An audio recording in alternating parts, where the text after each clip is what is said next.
The slowdown in the Indian economy over the last couple of years has hit sectors like manufacturing and infrastructure, and in turn capital goods firms that supply critical equipment to these sectors. But one company that has managed to survive the storm is Thermax, an Indian multinational that provides energy and environment solutions to a host of businesses. So to make sense of what's happening on the ground, I sat down with MS Unnikrishnan, the MD and CEO of Thermax. I began by asking him what the clogging up of the power sector has meant in terms of monies. In reality, the coal mines unopened, the dedicated corridors which are supposed to be transporting this coal into the pithead, from pithead to the point of usage, plus the coal power plants, plus also transmission lines and distribution lines put together in the entire power industry, power value chain, you may have near to 300,000 crore worth of projects which are at various stages yet to be taking off. Yet to be taking off? Or partially taken off, but taking off means somebody placing the order for the equipment for the boiler or maybe for the power plant, but the land clearance is not given or the pollution clearance hasn't happened. And in this one, if you talk only about the generation portion of it, the number could be less than maybe 100,000. But that's a huge number. That's also fairly high. The high. Banking sector is bearing the brunt of it. How do you see it unclogging right now? What is the time frame, I mean, realistically speaking? 24 months minimum. But there are other issues which, as I mentioned about, I would believe that in the power industry, you will see some green shoots in the coming year, and it would start with the center, and NTPC will be the flag bearer for it. I am privy to the fact that there are 800 megawatt plants coming at Ramagundam, which is already bidding out. Another 1000 megawatt bidded out for Berethi. Another 1000 megawatt for something in Tamil Nadu, and 3 or 4 more projects in the coming year, which means in comparison to a 6 to 7,000 megawatt only ordering in the last year, you would see it rising up to 10,000 in the current year. A precursor for a vertical lift going to happen. NTPC is going to lead that as a government-owned company. Are you getting some of the orders from there? We'll start bidding now only. Thermax would be bidding for only where there is a boiler island alone. Bidded out, which is expected to come in the current year. At least 1 or 2 decisions should be taken in the current year. Now, will I be the winner? Will somebody else be the winner? Is a fate, or maybe the way we are able to price it as we're moving ahead.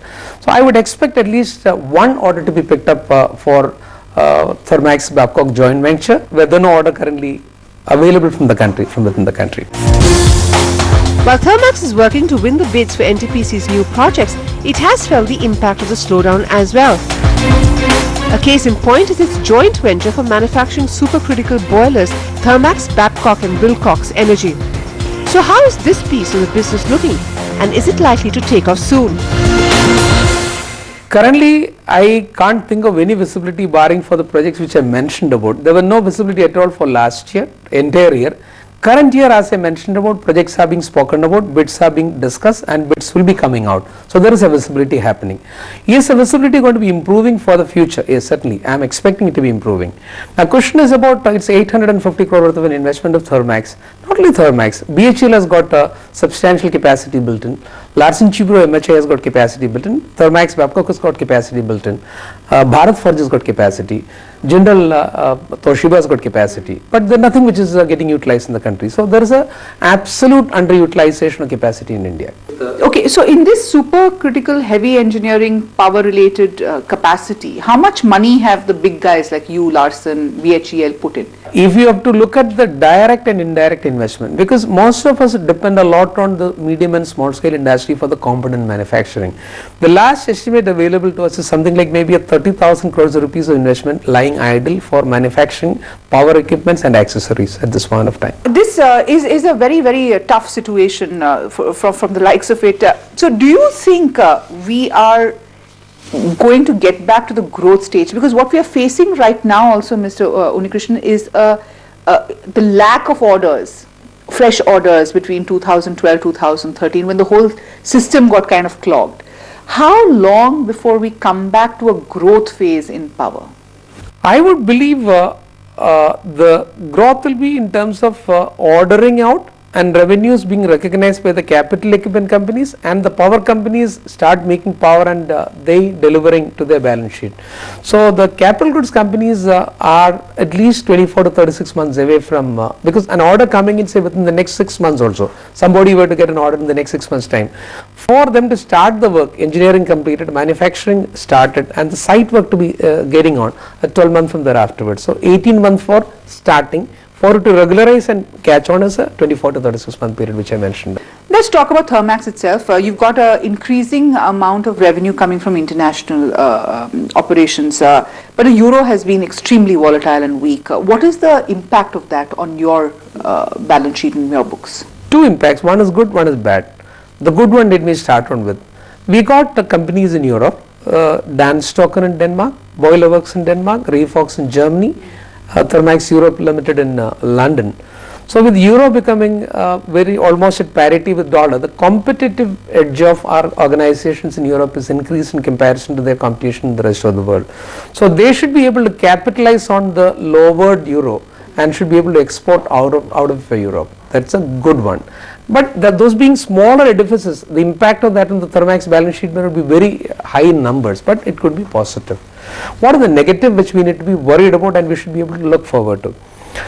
Euro coming to dollar level, almost 1.08 dollars to 1 euro, which means European companies are more as competitive as a Japanese or an Indian today in the global market. A lot of your revenue, what you were losing in India was being made up partially by what you were getting internationally. Is that going to dry up also in this next 12 months if you are talking about increased competition and the kind of inputting from China because of the slowdown there?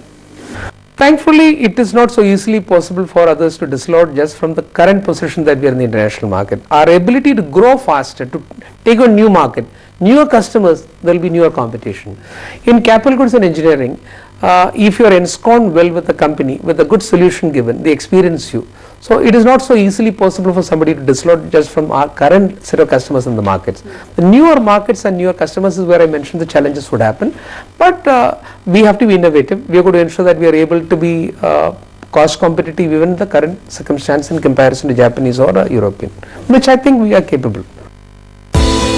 While Thermax is expanding into new markets, it is also recalibrating from within. More on that when we return.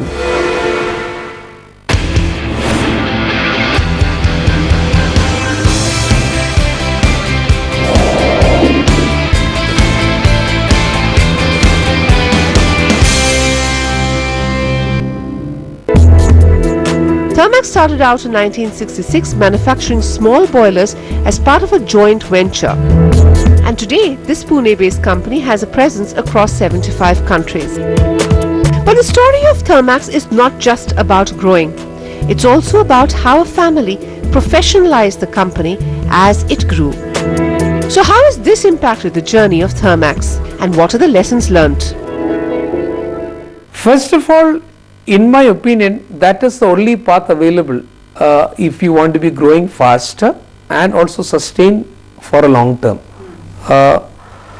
In my understanding, one person driving an organization as an owner will have a constraint in terms of the level of knowledge available, bandwidth available, though he may be able to take a higher level of risk than the normal professional executive.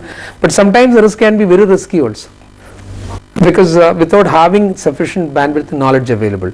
So professionalizing an organization is a must. Our journey, as I mentioned, to talk about, growing a company from a 500 crore size to 5,000 crore in 10 years, it's not an easy task for one individual to manage. You need a team of people to do that. So that's what has happened in Thermax, where the 62% share owning family has decided to be non-executive, but have an overall supervisory role played as an investor, and allowing a set of professionals to take all the decisions under their superintendence and supervision has helped this company to come to this current level.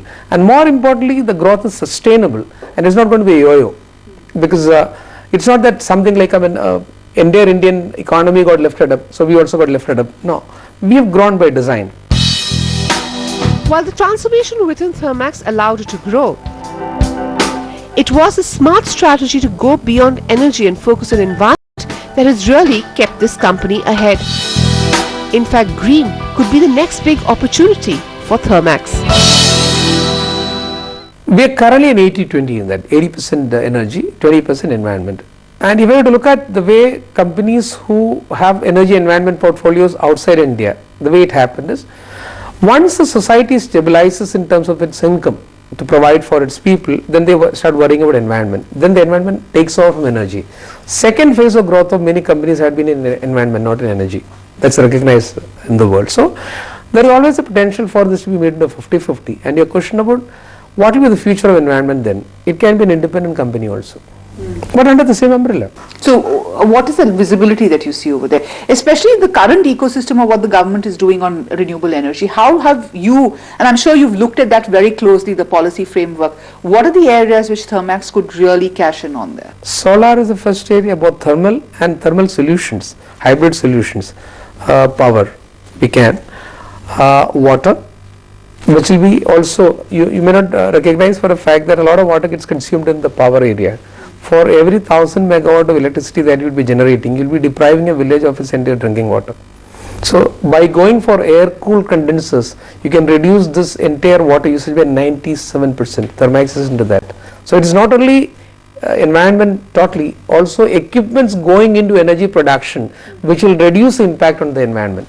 So put together, prospect for this is immediately that I can say is 15 to 18% of the total energy market will also be attached to, will go into the environment products like air pollution control. Opportunity is 6 lakh crores of rupees in the next maybe 10-year period, and we'll be partaking in that. Now there is no big money to be made like the way you make it in the rest of the energy business, because India does not manufacture the fundamentals of solar energy. There are solar panels. It is made in other countries. We buy the Can you make it?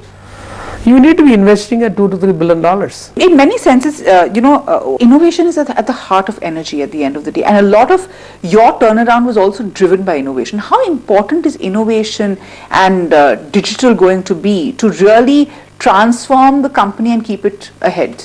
Two things you could ask me. Number one is related to technological innovation. Yes. For our survival on a day-to-day basis, because today we are an open economy, anybody can come to this country and set up anything to do with the energy equipment manufacturing, 100% through fast-track routing and no restrictions on FDI in that area. So we are competing against the best in the world, and everybody is looking at India as a power shortage market, power hungry market, and which is going to be industrialized in the future. So they will be coming in. So we have to be on our toes every moment, 24/7 to 365, to know what's happening in the world and match up with that, and in some areas if we can become something better. So that is an innovation technology. The digital portion of it, let me tell you, digitization is India's capability. India has helped the world to digitize and helping it even today. The IT companies of the country, which has created a $150 billion edifice in this country for IT and ITES, is supporting the entire world to digitize. So why won't they support us to digitize? So we are going to be digitized in our operation. Let me tell you, interesting things are that what new equipments are getting manufactured in India are as digitized as what is there in the Western world.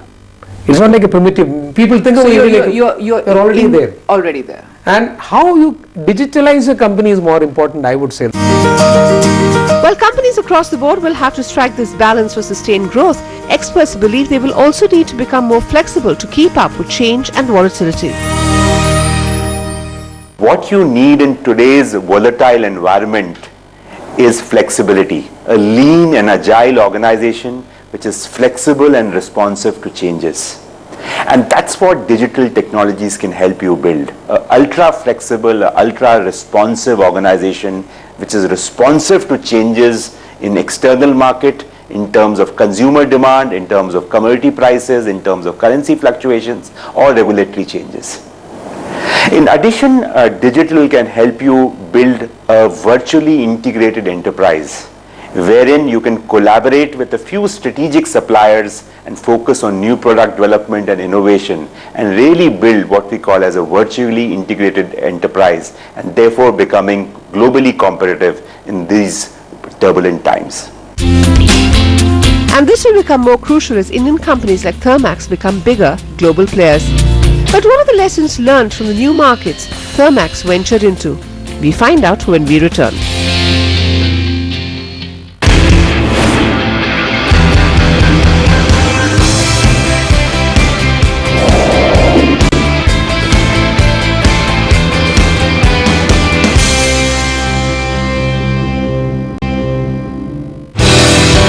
As Indian companies ready themselves for global markets, how can they truly integrate digital into their operations to become more nimble and competitive? A true digital operations environment isn't easy. It goes well beyond putting individual technologies like automation, analytics, cloud and social media into the mix, hoping that the whole will be greater than the sum of parts. Technology is most effective when it is integrated into how the business operates as a multi-sourced organization. Technology is the key in supporting the transformation and standardization of the business processes and ensuring service quality. Technology will be a major focus for companies like Thermax going ahead. But what will also help is its learnings from the past. In fact, one case in point is Thermax's early entry into China and the lessons that the company took away from there. Scale and scale and scale. And next is it's centrally and top driven, where the government takes a decision and says that this is what we are wanting to be creating for the country and we will do everything. And it is so interesting to see that in that society, when you say that I want to go and set up a company, there are at least 10 or 11 different states, they will come and approach you and compete with each other to entice you to go over there. And the person who talks to you is so empowered. A mayor of a particular city is a combination of a chief minister, a chief secretary, environment pollution control board chief. Every power is resting in one person. So it's when you say a real single window, that's what happens in China. Incidentally, we were setting up our Chinese factory in 2007-8 and we were setting up a factory in India at the same time. It has taken me exactly 10 months from the time when I procured the land to commission the plant. In India, it has taken approximately 20 months. When the government is talking about make in India and getting a whole lot of manufacturing going, and God knows we need those jobs being created, I mean, that should be every company's primary objective. How far are we and what should the government be looking at? We are too far away because we don't have the infrastructure to be competing against the developed world, including China, let me say that way. So if you are expecting them to be coming and setting up their manufacturing edifices for India and for exporting out of that, we need to do a lot more in terms of creating infrastructure. Infrastructure is not road alone. Even who do they speak to and what is the level of empowerment and how somebody can dialogue with somebody and get a permission for, they need land, they need electricity, they need water. So these are the official infrastructures needed for conducting a business in India. That has got to be a responsibility for the government, whether it is a foreign company coming in or an Indian company coming in. The other interesting takeaway from your China trip, and I've been reading about it, was the fact that the best way to compete with the Chinese was to go up the innovation and technology ladder. Was that an early learning that helped you? 100% I would say that. See, when we went into China, one thing that we recognize is in mass manufacturing, nobody in the world will be able to defeat them. There are skill intensive areas, discrete manufacturing, knowledge oriented manufacturing, you will be able to have an upper hand over there. That's my learning when I went to China, traveling all around, seeing that, because the efficiency of the people are unbelievable. They don't ask questions, they just work. But ask the person to change the track of work to something different, the learning capabilities are lower. So that's where India scores over. Certainly India has got a skill intensive manufacturing. India will be the number one in the world in the future. I'm very confident about that. Is that also a lesson for the government in how they structure Make in India? Because a lot of people on the series have told us that we need to get, Make in India and manufacturing India, you need to change the mindset of that SME era, SSI kind of SOP driven manufacturing, which is really passé, it's not going to help us. What we need is really high technology manufacturing. Large size manufacturing. Large size. You also, are very closely involved in the skilling aspect of it. Are we ready? Do we really have it, or is it just a notion? How do you make that notion into reality really? You expect that the government is going to skill the people and then the industry is going to take them and they are ready made. I would say it's the wrong thing. I'm a part of it in the National Skill Development Council. We have got a sector skill council for our skill sector. We are running it also, very actively involved. So we are creating the benchmarks of the skills needed for the country. So defining what will be the skill requirement and repository for the future is a government job, and identifying talent or people for it and putting them through a ecosystem which is created by the government is the right one. But the responsibility of the industry cannot be taken away, because we know as to what level of skill are we needing. Expecting that mass level skilling and then they'll stand in a queue and companies are going to happen, it's not going to happen that way. You have a skill enhancement done from nothing. Why? In other societies, they got vocational training given in the school level, whereas we don't give any vocational training. We only train them in, I don't know why, history, philosophy, science, mathematics, arts, everything put together, make a conglomeration of a khichdi of a human being and give it to you. So in the formative years, learning is very important. When you learn between the age of 5 and 15 or 5 and 18, what is the learning at 30, there is a difference. The absorption capacity is different. So create those in the vocational level and then give it to the industries what is done in the developed world. Since that is not in existence, you need to have, for the temporary period where you're going to have a huge population going to come out of the schools and the colleges are not even semi-skilled, so they need to be brought to a particular level. So creating a standard, bringing them up to that particular level, the government and the industry put together should do for today. For the future, we are going to change the entire system. Schooling is not 9 to 5 textbooks. Schooling has got to be half knowledge being given and half skills being given. This is what we should be envisioning for the next 10 years. Can't happen today. So which means you have to change the entire curriculum pattern. The whole fabric of education has to change to get this done. And it's a long way off, but it's extremely crucial. It's a necessity. It's completely necessary. Last question, I'll come back to the point I started on. Power. What are the 3-4 things that are crucial, very crisply, to get the sector back on track and industry back on track? The most important one being that power sold should pay for the entire value chain, which means increasing of the power tariff to a level where it is a business-like level. I am not talking about an increase by 100%. 4 rupees, 4.5 rupees on an average, and nobody pays lower than that. Is the point number one. So power tariff increase. It's not a central subject, it has to be done by all the states who are managing it, has to be taken care of, number one. Second, the resources of the country have to be very quickly taken out. So the government has got a stronger role. You can't have, say, you tried out in terms of the coal auction for 3 or 4 numbers. I would say it should be in a mass scale. Wherever coal is available, in 2 or 3 phases, within maybe a 24-month period, all the coal assets of the country should be allocated. And for that, invite companies from every part of the world. You need a lot of foreign FDI to come in the power industry. Second to happen. And third and most important, I would believe that power is almost like I would say, government responsibility today for the growth. They cannot privatize it to that extent. So they have to be creating SPVs for power plants, and they have to identify as to which are the areas where power plants are going to come in the country, not for today, I am talking for the next 50 or 100 years, and that land is going to be acquired by the government only. Because government is only entity which will be believed and trusted by the farmers or the countrymen. They have to take care of that. Once these 3 are done, money will flow in, and we have got capability, capacity is already available in the country. Thank you so much, Mr. Unnikrishnan, for joining us.